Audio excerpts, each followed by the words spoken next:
Welcome to another conversation. And tonight we're exploring, I've got his name here, I've written it down so I get it right, Heraclitus, who's an ancient Greek philosopher, and he was before even Socrates.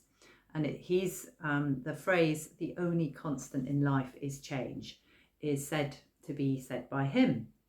And so I thought I'd talk about change and essentially about fear of change, because I think that is more that what goes on, because everything, the whole of the universe, is in a constant state of flux, constant change all the time. Nothing is still, everything is moving, everything is changing, and even the most seemingly stable of systems always undergo change in the end. And whether that is over a slow period of time or whether it's a sudden and abrupt kind of change, everything changes. And yet the other thing that's probably quite constant is people's fear of change, which is a sort of irony, really. And I was reflecting about this because on Friday, when we were in the Tara Yoga Centre, and with the event, The Space Between Us, one of the things that came up was about fear of letting go of who we are or who we think we are, fear of letting go what we think is the known, fear of all manner of things. And I think just to go first from the position that the only certainty in life, again, a bit like the only constant in life is change. The only certainty in life is that things are uncertain. And the more we can become at ease with that and drop into, again, the essence of ourself, and know that nothing's certain, absolutely nothing. And actually we can shift perhaps our perspective, go into that as a more kind of adventurous place, a more place of wonder, that if we truly let go and truly recognize that absolutely we literally don't know what's going to happen from one moment to the next, and it is the clinging to the known and clinging to what we think we need, the clinging to routines, clinging to all these things, that creates the distress and the stress. And ultimately I think it's something that also prevents people from doing the inner work. And by the inner work, I mean being able to recognize in every given moment when we're attached to an identification with ourselves, whether that's an identification of a role we're playing, whether it's an identification of our beliefs, our opinions, our values, any of those things which we hold very tight to us are the things that can threaten our very sense of perceived self if they get challenged and if they get threatened. Whereas ultimately, the more we are able to drop into the silence and stillness within us, there is the place that is unchanging. So I'm now contradicting myself. There is the silence, the stillness that it never changes, the no-thingness, the divinity, the consciousness. Now, consciousness wants to experience itself. Consciousness is ever creating. Consciousness is always creating something. But the place from whence we came, the no-thingness, the God, the consciousness, is the stillness, and that stillness is within us. And I remember always, I was brought up in the Christian traditions, and there was a hymn I loved, which was "Speak through the earthquake, wind and fire, O still small voice of calm." And that really is that still voice, that stillness is always within us. So in a way, if we are able to drop into that all the time, then we can witness all the flux and the movement of the universe and of everything around us with much more wonder and much more of an adventure, because we're just finding out in any given moment what might be possible. And it's a very, very different position. But somebody asked me on Friday why they don't do the work, why they don't. So I just need to. The thing is, when you're on a video, you suddenly notice that you've pushed a hair away, say, aside from your face, and that you've completely changed your hair. So that's what goes on. Everything changes, whatever we're looking like, whatever is happening in front of the video. But yeah, she asked me why she clings to her reactivity in a given situation. Why, even though with me teaching her many times to recognize if there's a surge of reactivity coming up in the body, then we know that that is coming from past a past issue, a past pain, a past wound, and that then if we actually act out of that energy that comes up, whether it be irritation or upset or anger, if we act out of that, we reenact the past. And she said, why, given I know that if I am able to hold that and able to keep still inside and not act and react to the thing that's triggered me in front of me, when I know all this, why do I keep doing it and feel like it's too hard to change? And I just said, well, you don't want to let go of yourself, of who you perceive yourself to be, because as I said, the other constant is this fear of change, and yet we're ever changing. I mean, it's more evident from the external physical in those early years, from babyhood to teenage years, the late teens, 20. There's so much change, and it's so evident. And of course, we are put through lots of change as well, because we're ever changing our circumstances. We're always going into a different place, a different classroom, a different school, a different teacher, different friends. Everything's moving, and yet we then don't want change often, and we want things the same, and we want routines. Now, again, I'm contradicting myself. I don't think there's anything wrong with us creating rhythms and habits that support us, looking after ourselves with sleep patterns and food and exercise and things that support us in a body and support us when we're journeying through this incarnation, this physical incarnation. I don't think there's anything wrong with supporting our body in it and supporting our mind with keeping it as still as possible, recognizing it as the tool it is, practicing meditations, practicing things that allow us to be the most effective we can. But ultimately, it's the fear of the unknown that keeps people clinging. So therefore, a routine and a rhythm of cleaning our teeth and doing some exercises in the morning, or having a healthy breakfast, having a routine of knowing what we're doing at work, all of those can be very supportive. And as we're in a body, all of those things, food, shelter, warmth, they are things that are important to the human journey. But what's happened often, or a lot, is people have then got stuck in trying to fear that they're not going to have them. So that's the three base chakras, the survival, the base chakra for survival, the sacral chakra for creation, the solar plexus chakra for the seat of our power, and knowing who we are. People are often caught in those lower areas where they're in fear of, am I going to survive? Am I going to be able to create my future? Am I going to be able to create enough money? Am I going to be able to create what I need? And who am I? And do I know who I am in all of this? And that fear creates the clinging and creates, ironically, the fear of change. Whereas if we are, again, aware, like the parables which teach about, watch the bird on the wing, they're not afraid.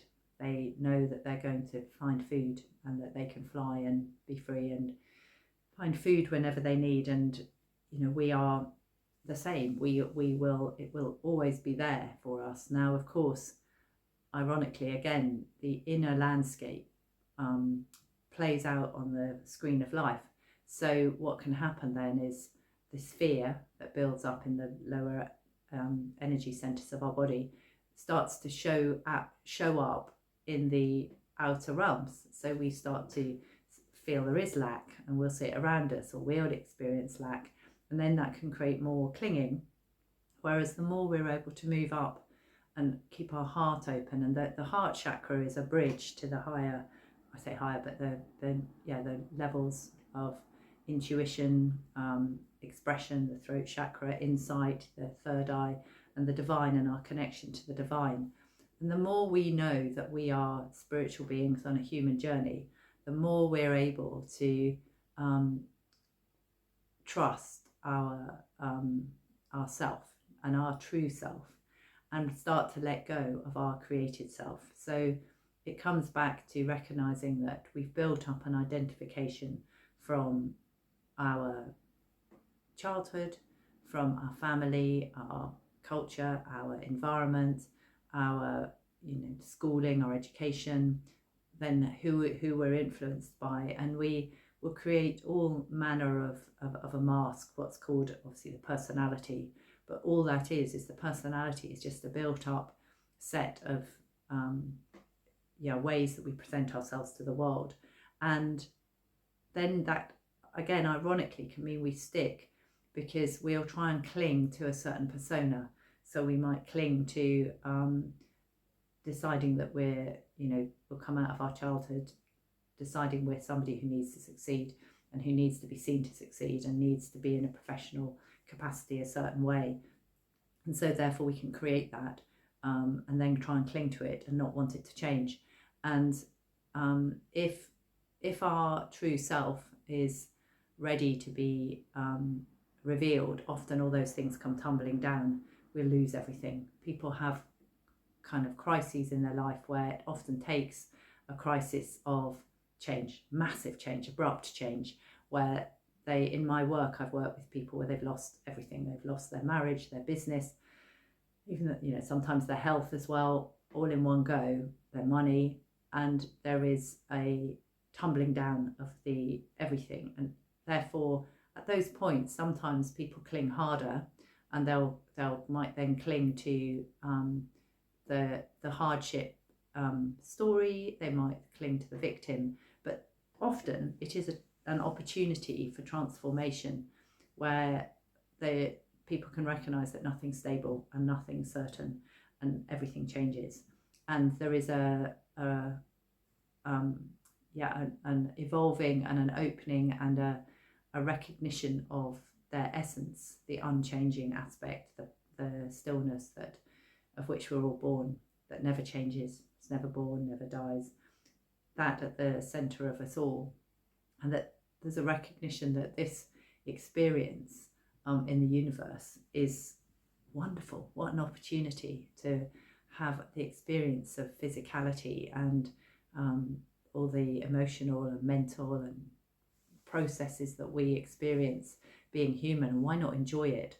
And sadly, I don't see huge amount of enjoyment going on at a very deep level. I think people are very stressed, and there's a lot of distress, stress, anxiety, and I think that comes from a fear of change, a fear of what lies beyond the known.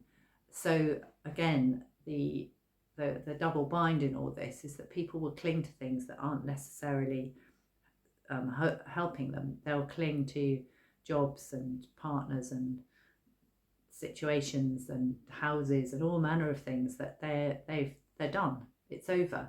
And of course, what happens then is a stagnation. So if something's ended and something's come to an end, and there isn't then there is then a clinging and a movement that doesn't happen, then stagnation can happen at an energetic level, because there's still changes still going to be going on. It can't not be. But instead of evolving with it and blossoming and flowering, the change can be a kind of degenerative one instead, and a turning inward.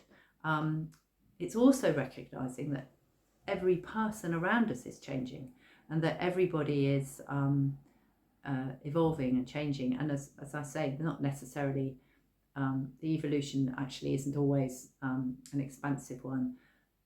Actually, as I just said before, people, if they stagnate, can be kind of going into a kind of degenerative place. And we see it physically, that people kind of are turning inwards sometimes, and and the energy is stagnating, but it's still moving. And it's really useful if we can look at all the people around us and not project that they're going to be the same. If we meet everybody, all the people, even the people we know really, really well, so many people go and project onto other people, and they project that that person always does this and always does that, or oh, and they're going to do this, they're going to do that. And of course what happens is that expectation of how someone's going to be, people aren't necessarily owning the part they're playing in that dynamic, so they go in and do the same thing, so the same thing kind of happens. And yet if we go into a situation and think that we don't know how the person is going to be, and that we go and meet them in that moment, and we meet them with an open heart and with curiosity and with not knowing perspective and with open questions, we can learn so much. And I have found that with people who are willing to be intentional in their interactions with people they might have known for all their life, but go in and instead of projecting and therefore acting out the same thing themselves, recognize that there's movement. Because as I say, there'd always be movement. It might be being trying to contained by people's projections, people's desire to cling, people's fear of change, but actually it's all moving anyway, so it can be turning inwards on itself rather than outwards. Whereas if we go into a situation with a not knowing open heart and meet that person as if they're new, and resist projection but meet them as a new person, and know that space between where we're going to have the dialogue, put the energy, it can be transformative in our willingness to see what's going to happen, willingness to change, willingness to be available for people to change, because sometimes people don't want people to change. And in my work with relationships, I can work with somebody who's stuck in a pattern of doing something, and two people will be either working together or it's one person working on their own, and they will change that. They'll change that behavior. They'll see it isn't working. They'll see it's not helpful in the space, and they'll change it. What can often happen is they don't do it, but then they'll do it once, and the person will jump on it, the other person, and say, you always do that, and it almost locks it back in. Whereas in fact there can have been 3 weeks, say, where they haven't done that behavior, and yet the moment they do it again, the person jumps and goes, you've always done it, and they don't notice that there's been a change. And that, again, at a deeper level, when we drill down, will come to ironically trying to keep everything the same, even though it might not be particularly healthy or particularly happy. The familiar often is more attractive than changing, or actually recognizing change is happening. As I say, everything's moving anyway, so there is change going on, but to actually go with it, to go with the kind of wave of change is so vital. There's a saying by Anais, I think that's who it is, isn't it? That's when the pain to stay in a tight bud became more than the pain of opening, something like that. I'm very sorry, quote, but it's something to do with staying in a tight bud was more painful than to open. I think that's what it is. And actually that's why, if we embrace that nothing's certain, that really that change is always happening, it's a constant in life. If we embrace the wisdom of that insecurity, the wisdom of not knowing, and we practice instead to get connected to our ease, joy, peace within, in every moment we come back to presence, because a lot of the fear of change is just the mind going forward to things that it can't control anyway, and the mind's desperately trying to work stuff out and do things in the mind when it hasn't actually got the thing there to sort out. But really and truly, anything that happens, we'll deal with it when it's in front of us. Any change, whether it's abrupt or slow, whether it's not what we expected, all of us, human beings, are amazing. We will deal with things, but why not do some more inner work so that we're more present and we're more aware, so that we're more affecting the change, we're more directing our energy, directing what happens. We're more listening to other people. It's more creative, so that the change is more conscious. We're creating more consciously, and it's not that feeling of fear, because it feels out of our control, which is a lot of what goes on as humans. I could say more, obviously, but I've done my 20 minutes. So if there's anything that you'd like me to speak more about, please do write it in the comments if you'd like me to go deeper into any of those areas, because I'm aware that 20 minutes isn't very long, and as you know, I just let it flow and see what comes out. So do please let me know if there's any more, and thank you as always.